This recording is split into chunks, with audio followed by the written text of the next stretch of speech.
नमस्कार दोस्तों, स्वागत है आपका हमारे YouTube चैनल संजय कटोड़ में। और मैं संजय आज आपके लिए हिंदी साहित्य के बहुत ही महत्वपूर्ण क्वेश्चन लेके आया हूँ। दोस्तों, पंजाब मास्टर कैडर के जो एग्ज़ाम डेट है वो आ चुकी है और जो हिंदी का जो पेपर है वो 28 अगस्त का तय हुआ है। दोस्तों, बहुत कम समय है और तैयारी अच्छे से करनी है, तो आपके लिए बहुत ही महत्वपूर्ण क्वेश्चन मैं लेके आ रहा हूँ। उम्मीद करता हूँ कि आपको ये क्वेश्चन आपके एग्ज़ाम में बहुत ही लाभदायक होंगे, हेल्पफुल होंगे। जो भी मेरे दोस्त इस चैनल पे नए हैं वो इस चैनल को ज़रूर सब्सक्राइब कर लें, बेल आइकन प्रेस कर लें, क्योंकि इस चैनल पे वो सब वीडियो पड़े हैं जो आपको 0 से 100% तक हिंदी साहित्य कवर कराते हैं। इसके अलावा और भी वीडियो आ रहे हैं इस पर। दोस्तों, चलते हैं क्वेश्चनों की तरफ बिना किसी देरी के, आपका टाइम ना ख़राब करते हुए। तो आज का हमारा पहला क्वेश्चन है। इससे पहले हमने 60 नंबर क्वेश्चन तक पिछले वीडियो में कर लिए थे। अगर पिछले वीडियो नहीं देखा है तो प्लेलिस्ट में जाकर वो ज़रूर देखें। और आज का हमारा पहला क्वेश्चन है 61 नंबर। राग दरबारी के रचनाकार का नाम बताइए। जो राग दरबारी रचना है उसका रचनाकार का नाम बताइए। अमृत राय है, श्रीलाल शुक्ल है, मोहन राकेश है या फिर भीष्म साहनी है। बहुत ही आसान सा क्वेश्चन, बहुत ही महत्वपूर्ण क्वेश्चन है और आपका सही जवाब हो जाएगा, वो हो जाएगा श्रीलाल शुक्ल। क्योंकि दरबार में कौन बैठा है? दरबार में मेरा लाल बैठा है, इसलिए ये ट्रिक अपना सकते हो आप। यहाँ पे राग दरबारी के रचनाकार कौन है? वो है श्रीलाल शुक्ल। ऑप्शन नंबर बी आपका यहाँ पे सही जवाब हो जाएगा। नेक्स्ट क्वेश्चन की तरफ चलते हैं आप दोस्तों। 62 नंबर आपका क्वेश्चन है। थोड़ा ब्लर दिखाई दे रहा है पर चलेगा दोस्तों। 62 नंबर आपका क्वेश्चन है। राग दरबारी में किस गाँव का समय चित्रण हुआ है? समग्र चित्रण हुआ है। तो किस गांव का हुआ है? सिपालगंज का हुआ है, बलेरी का हुआ है, लखनपुर का हुआ है या फिर इनमें से कोई नहीं?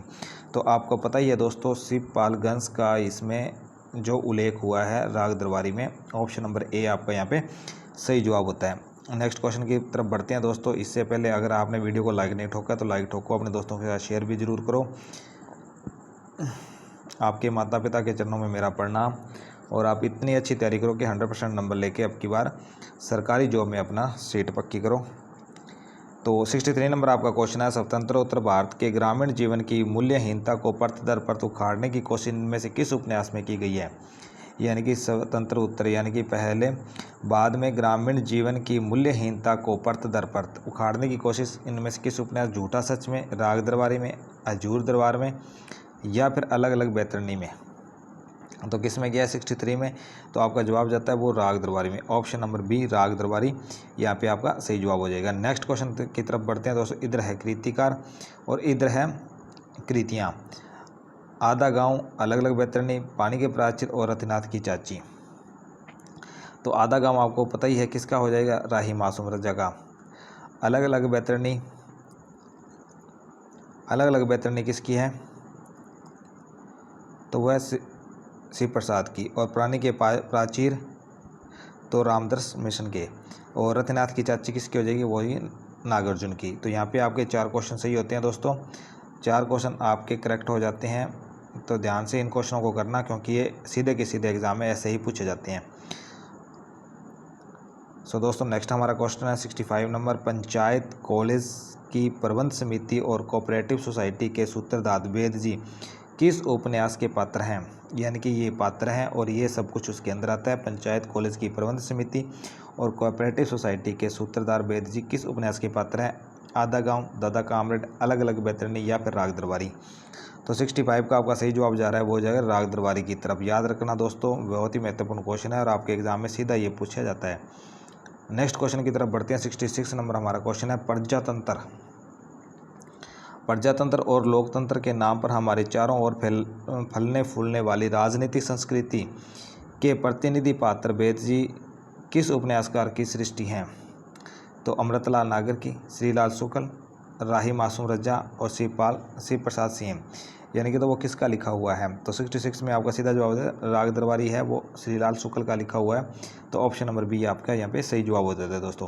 कितने तरीक़ों से राग दरबारी कितना इंपॉर्टेंट है दोस्तों, आप यहाँ पे देख सकते हो। जो राग दरबारी है वो कितना इंपॉर्टेंट है, क्योंकि इससे कितने क्वेश्चन बन रहे हैं और क्योंकि इसमें क्वेश्चन हर बार एग्ज़ाम में डाले जाते हैं। तो दोस्तों इन क्वेश्चनों को आपने ध्यान से करना है, क्योंकि कोई भी क्वेश्चन आपका सीधा एग्जाम में देखा जा सकता है। तो 67 नंबर आपका क्वेश्चन आ गया, इनमें से मोह राकेश का उपन्यास कौन सा है। बहुत ही महत्वपूर्ण क्वेश्चन। वीडियो को लाइक करना है, अपने दोस्तों के साथ शेयर करना है दोस्तों, और कमेंट जरूर करना है दोस्तों। जो भी आपको डाउट हो, जो भी आपका सुझाव हो, तो इनमें से मोह राकेश का उपन्यास कौन सा है। उखड़े हुए लोग, ना आने वाला कल, ये पथबंधु था वो दिन। तो सही उत्तर का आपने चयन करना है। तो सीधा आपका जा रहा है ना आने वाला कल, मोह राकेश का है। तो ऑप्शन नंबर बी आपका यहाँ पे सही हो जाएगा। अगला आपका क्वेश्चन है 68 नंबर, इनमें से निर्मल वर्मा का उपन्यास कौन सा नहीं है। तो हिंदी साहित्य के साथ साथ दोस्तों आप हिंदी व्याकरण की तरफ भी ध्यान दें, क्योंकि इतने क्वेश्चन हिंदी व्याकरण से आते हैं पंजाब मास्टर कैडर में। सो दोस्तों बहुत ही कम समय है आपके पास और तैयारी अच्छे से करना है। दिन रात एक कर दीजिए, हर एक क्वेश्चन को फाड़ दीजिए, पाड़ दीजिए, धुआंधार तैयारी कीजिए, ताकि आपका सिलेक्शन अब की बार 100% हो जाए। तो 68 नंबर आपका क्वेश्चन है, इनमें से निर्मल वर्मा का कौन सा उपन्यास नहीं है। लालटेन की छत, वह दिन, उखड़े हुए लोग, या फिर एक चिथड़ा सूख। तो 68 नंबर में आपका सीधा जवाब जा रहा है, वो जा रहा है उखड़े हुए लोग। निर्मल वर्मा का उपन्यास नहीं है। लालटेन की छत निर्मल वर्मा की है, वो दिन निर्मल वर्मा, एक चिथड़ा सूख। तो ये तीनों निर्मल वर्मा की है, बहुत ही इंपॉर्टेंट है, बार बार ये एग्जाम में पूछी जाती है दोस्तों। तो आपका 68 में हो जाएगा ऑप्शन नंबर सी, उखड़े हुए लोग निर्मल वर्मा की उपन्यास नहीं है। अगला आपका आ गया 69 नंबर, आपका बंटी उपन्यास की लेखिका कौन है। वेरी इंपॉर्टेंट ये उपन्यास है। और पहला क्वेश्चन तो ये बनता है, ये क्या है उपन्यास, और ये किस लेखिका का है। उषा प्रियवंदा का, मेहरुनिशा परिवेश का, नासिरा शर्मा का, या फिर मन्नू भंडारी का। तो आपका बंटी कहाँ जाता है, भंडारी में जाता है। आपका बंटी कहाँ जाता है, भंडारी में। तो ऑप्शन आपका डी हो जाएगा, मन्नू भंडारी। तो इस तरीके से आप इनको रिलेट कर सकते हो। इमेज बनाइए, जो क्वेश्चन आपको नहीं बन रहा उसकी इमेज बनाइए, इमेज से आपको वो क्वेश्चन बन जाएगा और आपके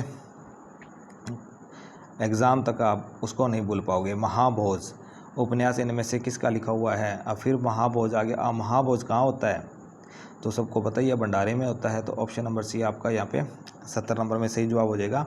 महाभोज उपन्यास है वो मन्नू भंडारी का लिखा हुआ है। नेक्स्ट क्वेश्चन की तरफ बढ़ते हैं। कृतियाँ हो, इधर कृतिकार है दोस्तों।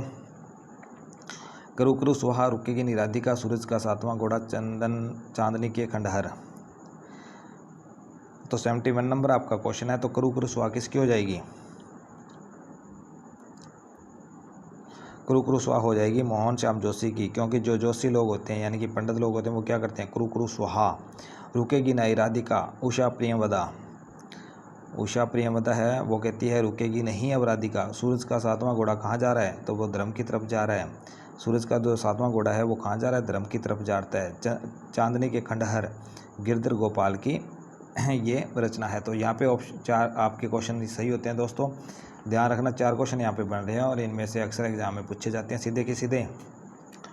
अगला आपका क्वेश्चन है 72 नंबर, 55 खंबे लाल दीवारें उपन्यास के रचनाकार का नाम बताइए। अब ये पहला तो है उपन्यास, क्योंकि विधा भी पूछ ली जाती है, ये कौन सा उपन्यास है, कहानी है या एकांकी है। तो 55 खंबे लाल दीवारें क्या है, उपन्यास है। किसका है, मृदुलागर का, उषा प्रियवदा का, मन्नू भंडारी का, या फिर मैत्रेयी पुष्पा का। तो 55 खंबे लाल दीवारें कौन कर रहा है, कौन कर रहा है लाल दीवारें, तो वो उषा प्रियवदा कर रही है। ऑप्शन नंबर बी आपका यहाँ पे सही जवाब हो जाएगा दोस्तों। अब आ गया आपका नेक्स्ट क्वेश्चन 73 नंबर, चित्त कोबरा उपन्यास किसका लिखा हुआ है। वेरी इंपॉर्टेंट क्वेश्चन है दोस्तों। चित्त कोबरा चित्रा मृदुगुल का, उषा प्रियवदा का, या फिर संजीव का, राजेंद्र यादव का। चित्त कोबरा। अब आपने ये देखना है चित्त कोबरा कहाँ है, तो वो होता है मृदुला गर्ग की तरफ जाता है। ऑप्शन नंबर ए सही जवाब हो जाएगा यहाँ पे आपका। नेक्स्ट क्वेश्चन की तरफ बढ़ते हैं। 74 नंबर आपका क्वेश्चन है, इनमें से नरेश मेहता का उपन्यास कौन सा है। सो दोस्तों वह बार बार इन जो वीडियो है इनको देखना है और एक एक क्वेश्चन को इतना फाड़ देना, इतना धुआंधार तैयारी करनी है कि मुँह ज़बानी आपको याद हो जाए। आप हाथों पे इनको गिनने लग जाओ, या इसका ये है, इसका ये है, इसका ये है, तब आपकी तैयारी अच्छे से मानी जाएगी। तो 74 का इनमें से नरेश मेहता का उपन्यास कौन सा है। उखड़े हुए लोग, अंधेरे बंद कमरे, ये पथबंधु था, अगल अलग बैतरनी। तो 74 नंबर में आपका सही जवाब जा रहा है, ये पथबंधु था Naresh Mehta. Option number C आपका यहाँ पे सही जवाब होता है। नेक्स्ट क्वेश्चन की तरफ बढ़ते हैं दोस्तों। 75 नंबर आपका क्वेश्चन है, फ्लैशबैक पद्धति वेरी इंपॉर्टेंट क्वेश्चन है दोस्तों, बार बार एग्जाम में पूछा जाता है। फ्लैक्स बैक पद्धति क्या होती है? पूर्व दंपति पद्धति पर लिखा हुआ हिंदी का प्रथम उपन्यास कौन सा है? जो फ्लैक्स बैक पद्धति है उस पर लिखा हुआ हिंदी का प्रथम कौन सा है? सुनीता है, त्यागपत्र है, शेखर एक जीवनी है या फिर आधा गाँव है? तो 75 नंबर आपका जा रहा है ऑप्शन नंबर सी की तरफ, जो शेखर एक जीवनी है वो फ्लैक्स बैक पद्धति में लिखी गई है। वेरी इंपॉर्टेंट है, नोट डाउन कर लेना दोस्तों, बार बार एग्जाम में पूछा जाता है ये क्वेश्चन। और अगला आपका क्वेश्चन आ गया 76 नंबर, संस्कृत की कथा आख्यायिका के ढंग पर लिखा गया हिंदी का उपन्यास इनमें से कौन सा है? सो दोस्तों क्वेश्चन आपका 76 नंबर है, संस्कृत की कथा आख्यायिका के ढंग पर लिखा गया हिंदी उपन्यास कौन सा है? सही उत्तर का आप चयन कीजिए। ऑप्शन में है आपके पुनर्वा, बाणभट्ट की आत्मकथा, अलग अलग बैतरणी या फिर नीला चांद है। 76 नंबर में आपका सीधा जा रहा है बाणभट्ट की आत्मकथा। और बाणभट्ट की आत्मकथा है किसकी? तो ये है हजारी प्रसाद द्विवेदी की। हजारी प्रसाद द्विवेदी की ये उपन्यास है दोस्तों, ध्यान रखना, वेरी इंपॉर्टेंट ये उपन्यास है। अगला आपका क्वेश्चन आ जाता है 77 नंबर दोस्तों। इससे पहले अगर वीडियो को लाइक नहीं किया तो वीडियो को लाइक जरूर करें दोस्तों, अपने दोस्तों के साथ शेयर करें। मणिक मुल्ला किस उपन्यास का पात्र है? मणिक मुल्ला है जो वो किस उपन्यास का पात्र है दोस्तों? यहाँ पे गुनाहों का देवता का, आधा गाँव का है, सूरज का सातवां घोड़ा है या फिर बाबा बटेश्वर नाथ का है? तो 77 नंबर में आपका जा रहा है वो है सूरज का सातवां घोड़ा। सूरज का सातवां घोड़ा कहाँ जा रहा है दोस्तों? वो धर्म की तरफ जाता है, तो ये किसकी हो जाएगी? धर्मवीर भारती की। और मणि मुल्ला इस उपन्यास के पात्र हैं। वेरी इंपॉर्टेंट ये क्वेश्चन बनता है आपका। अगला आपका क्वेश्चन 78 नंबर, सोया हुआ जल। आप सोते मत रहिए, जाग जाइए, अभी भी समय है दोस्तों, खींच के तैयारी कीजिए, दिन रात तैयारी कीजिए ताकि अच्छे नंबर लेके आप अपनी सीट पक्की करो। तो सोया हुआ जल उपन्यास के लेखक कौन है? मोहन राकेश है, सर्वेश्वर दयाल सक्सेना है, धर्मवीर भारती है या फिर मोहन श्याम जोशी है? तो दोस्तों किसका होगा? अपने दिमाग पे जोर डालिए और सर्च कीजिए, तो वो हो जाएगा सर्वेश्वर दयाल सक्सेना। अब सोया हुआ जल है तो उसका क्या होगा? सर्वे होगा। ये क्यों सोया, आप क्यों सोए इसका तो मतलब पता नहीं है, पर जल क्यों सोया तो इसके सर्वे होगा, तो वो सर्वेश्वर दयाल सक्सेना की आपको रचना हो जाएगी। तो 79 नंबर आपका क्वेश्चन है, किस उपन्यास में पुराना बट वृक्ष गाँव में विगत 100 वर्षों में हुए परिवर्तन का वर्णन करता है? तो डूबता मस्तूल, आधा गांव, बाबा बटेश्वर नाथ या फिर इनमें से कोई नहीं? दोस्तों वीडियो को लाइक करिए, अपने दोस्तों के साथ शेयर कीजिए। आपके माता पिता को मेरा प्रणाम, और ऐसी जम के तैयारी कीजिए, आपके माता पिता का नाम रोशन कीजिए। और 79 नंबर आपका क्वेश्चन में सीधा जवाब जा रहा है वो है बाबा बटेश्वर नाथ। बाबा बटेश्वर नाथ में एक बट वृक्ष के गाँव के विगत 100 वर्षों के परिवर्तन का वर्णन किया गया है दोस्तों। नेक्स्ट क्वेश्चन की तरफ बढ़ते हैं। 80 नंबर आपका क्वेश्चन है, मृणाल किस उपन्यास का पात्र है? बहुत बार ये क्वेश्चन एग्जाम में पूछा जा चुका है। मृणाल किस उपन्यास का पात्र है? डूबते मस्तूल का, त्यागपत्र का, विव्रत का या फिर जहाज का पंछी? तो 80 नंबर में आपका सही जवाब कहाँ जा रहा है? वो जा रहा है त्यागपत्र की तरफ। और त्यागपत्र किसका है? ये जैनेंद्र का है दोस्तों, याद रखना। ऑप्शन नंबर बी, मृणाल किस उपन्यास का पात्र है? तो वह है त्यागपत्र का। नेक्स्ट क्वेश्चन की तरफ बढ़ते हैं। इससे पहले अगर वीडियो को लाइक नहीं किया तो लाइक करो, अपने दोस्तों के साथ शेयर करो। और जो मेरे दोस्त, मेरे बहन भाई इस चैनल पर नए आए हैं तो वो इस चैनल को जरूर सब्सक्राइब कर लें, बेल आइकन को प्रेस कर लें, क्योंकि इस चैनल पे वो इंपॉर्टेंट क्वेश्चन आपके लिए लेके आते हैं जो आपके एग्जाम के पॉइंट ऑफ व्यू से बहुत ही महत्वपूर्ण है। 81 नंबर आपका क्वेश्चन है, इनमें से कौन सा उपन्यास फणीश्वर नाथ रेणु का है? मेला, आंचल, प्रति परिकथा, दीर्घतपा या फिर उपरोक्त सभी?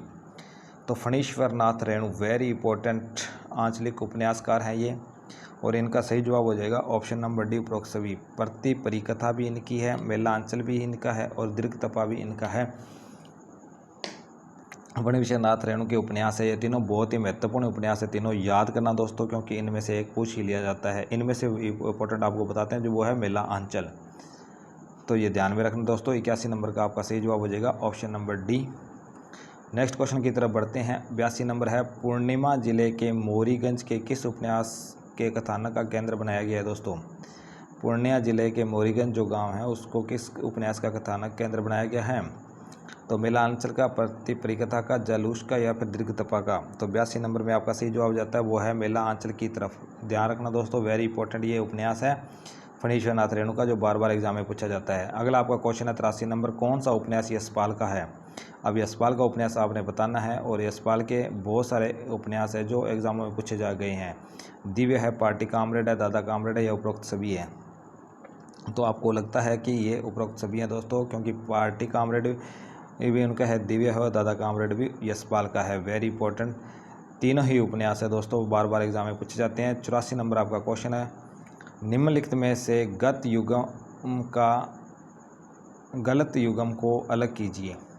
प्रेमचंद, रंगभूमि, भीषम सहानी, तमस, राही मासूम रजा, आधा गांव, कमलेश्वर, सूरज का सातवां घोड़ा। तो आपको पता ही है दोस्तों, सूरज का सातवां घोड़ा कहाँ जाता है, वो धर्म की तरफ जाता है, ना कि कमलेश की तरफ। ये धर्मवीर भारती की रचना है दोस्तों। तो ऑप्शन नंबर डी आपका यहाँ पे गलत हो जाएगा दोस्तों।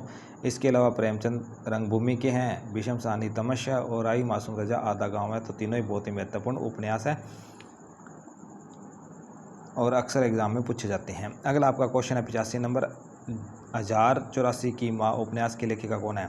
1084, अब 1084 कौन काटती है, तो आपके ऑप्शन है महाश्वेता देवी, अमृता प्रीतम, कृष्णा सोबती या फिर मृदुला गर्ग। तो 85 नंबर में आपका सही जवाब जा रहा है, वो जा रहा है महाश्वेता देवी की तरफ। 1084 की माँ कौन है, महाश्वेता है दोस्तों। ऑप्शन नंबर ए आपका सही जवाब बनता है। अगला क्वेश्चन है आपका दोस्तों 86 नंबर। अभी तक जिन मेरे दोस्तों ने चैनल को सब्सक्राइब नहीं किया वो जरूर सब्सक्राइब करें, बेल आइकन को प्रेस करें। 86 नंबर आपका क्वेश्चन है, अनदेखा अनजान पुल नामक उपन्यास के लेखक कौन है। अब ना देखा है ना ही उसके बारे में जानकारी है, तो राजेंद्र यादव, मन्नू भंडारी, मिथिलेश्वर या फिर मोहन राकेश। तो 86 नंबर का आपका बढ़ता है, वो है जाता है राजेंद्र यादव की तरफ। अब राजेंद्र यादव जी कहते हैं कि ना तो देखा ना ही जाना उसको पुल को, तो लिख दिया Andekha Anjana Pul, Rajendra Yadav. Option number A आपका सही जवाब होता है। नेक्स्ट आपका है बंद दरवाजे, किस लेखक का उपन्यास है। बंद दरवाजे क्या है, ये है उपन्यास और किसका है, नरेश मेहता का, पंकज बिष्ट का, सुमंगल प्रकाश का या फिर मुक्तिबोध का। तो 87 नंबर में आपका सही जवाब जा रहा है, वो जा रहा है सुमंगल प्रकाश। अब बंद दरवाजे सुमंगल प्रकाश छोड़ते हैं, ऐसे आपने सिर्फ याद करना है। बंद दरवाजे क्या छोड़ते हैं, सुमंगल प्रकाश छोड़ते हैं। ऑप्शन नंबर सी आपका सही जवाब हो जाएगा। नेक्स्ट आपका क्वेश्चन है 88 नंबर, दीक्षा उपन्यास आधारित है महाभारत पर, रामकथा पर, भ्रमर गीत पर या फिर वेदों पर। तो 88 नंबर का आपका सही जवाब हो जाएगा दीक्षा, तो वो है रामकथा पर। ऑप्शन नंबर बी आपका यहाँ पे सही जवाब हो जाएगा दोस्तों। नदी के द्वीप, वेरी इंपॉर्टेंट ये रचना है। नदी के द्वीप किस विधा की रचना है, यहाँ पे रचना पूछ लिया गया, किस विधा की रचना है, कहानी है, उपन्यास है, रेखा चित्र है या फिर निबंध है। तो 89 में आपका सही जवाब हो जाएगा, वो है उपन्यास। और किसका उपन्यास है, ये है अज्ञे का, अज्ञे जी का ये उपन्यास है दोस्तों, नदी के द्वीप। वेरी इंपॉर्टेंट ये उपन्यास है, नदी के द्वीप याद करना, बहुत बार एग्जाम में पूछा जा चुका है दोस्तों। 90 नंबर आपका क्वेश्चन आ गया दोस्तों, इन निम्नलिखित में से असंगत युग्म अलग कीजिए। इलाचंद्र जोशी, सुनीता, जनेन्द्र, त्यागपत्र, अज्ञे, अपने अपने अजनबी, वृंदावन लाल वर्मा, मृगनयनी। तो नंबर में आपका सही जवाब जा रहा है इलाचंद्र जोशी, सुनीता का नहीं है। तो सुनीता का कौन है, जनेन्द्र है, नीचे दिया गया है दोस्तों। त्यागपत्र भी जनेन्द्र का है और सुनीता भी जनेन्द्र का ये उपन्यास है दोस्तों। वेरी इंपॉर्टेंट है तीनों ही और इधर चारों ही, तो ध्यान रखना दोस्तों। वृंदावन लाल वर्मा, मृगनयनी ये भी बहुत बार पूछा जा चुका है। अपने अपने अजनबी, अज्ञे का ये भी बहुत बार पूछा जा चुका है दोस्तों। सो नेक्स्ट आपका क्वेश्चन और आज का लास्ट क्वेश्चन 91 नंबर, प्रेमचंद किस कृति को प्रतिबंधित किया गया। प्रेमचंद जी की किस कृति को प्रतिबंधित किया गया, करबला को, सोजे वतन को, निर्मला को या फिर गबन को। तो अंग्रेज सरकार ने किस कृति को, प्रेमचंद की किस कृति को प्रतिबंध कर दिया गया था, वो गया था सोजे वतन को, क्योंकि ये देशभक्ति पर आधारित थी, इसलिए उन्होंने प्रतिबंध इसको कर दिया था दोस्तों। सो ये थे हमारे 30 क्वेश्चन, वेरी इंपॉर्टेंट क्वेश्चन, और आपका बिना कोई समय जाए किए ये हमने 30 क्वेश्चन किए दोस्तों। आपके कितने सही हुए कमेंट बॉक्स में ज़रूर लिखना, और आपकी तैयारी कैसी चल रही है वो भी आपने कमेंट बॉक्स में ज़रूर लिखना है। सो दो मेरे दोस्त नए आए हैं इस वीडियो पे, तो वो इस चैनल को सब्सक्राइब कर लें, और जो पिछले वीडियो हैं वो देखें दोस्तों, क्योंकि अच्छे अच्छे क्वेश्चन इन वीडियो में दिए गए हैं दोस्तों आपके एग्ज़ाम के पॉइंट ऑफ व्यू से। सो दोस्तों अच्छी तैयारी कीजिए, अपने माता पिता का नाम रोशन कीजिए, और बने रहिए हमारे साथ। नेक्स्ट वीडियो में फिर मिलते हैं, बहुत जल्द मिलते हैं, तब तक के लिए जय हिंद जय भारत।